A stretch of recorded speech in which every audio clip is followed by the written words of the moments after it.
Hi friends, તમે કદાચ ધારો કે તમે કોઈ એપ્લિકેશન ડાઉનલોડ કરો છો, હોટસ્ટાર હોય કે યુટ્યુબ હોય, અને તમે ફર્સ્ટ ટાઈમ કોઈ લેંગ્વેજ સિલેક્ટ કરો છો અને તમને કહેવામાં આવે છે કે હવે તમે ફર્સ્ટ ટાઈમ જે પણ લેંગ્વેજ સિલેક્ટ કરી એ જ લેંગ્વેજમાં આગળનું બધું કન્ટેન્ટ તમે જોઈ શકશો અથવા સાંભળી શકશો.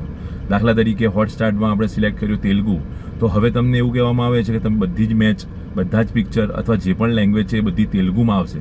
તો તમને કેવું હાસ્યાસ્પદ લાગે? બસ આવું જ હાસ્યાસ્પદ વસ્તુ વસ્તી ગણતરી માટેની સેન્સક્સ 2027 જે એપ્લિકેશન છે હાઉસ લિસ્ટ માટેની, એમાં છે કે તમે જો એકવાર એપ્લિકેશન ડાઉનલોડ કરી અને એમાં લેંગ્વેજ સિલેક્ટ કરતી વખતે જો તમે ગુજરાતી સિલેક્ટ નથી કરી અને કોઈક બીજી લેંગ્વેજ સિલેક્ટ કરી લીધી, તો આખી કામગીરી તમારે એ લેંગ્વેજમાં જ કરવી પડશે. ઘણીવાર એવું ના થાય કે તમે અંગ્રેજી લેંગ્વેજ સિલેક્ટ કરી લો અને પછી તમારે IELTSના કોર્સ કરવા પડે.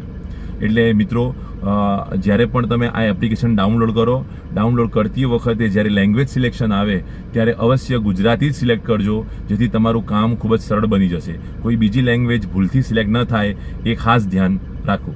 ધન્યવાદ.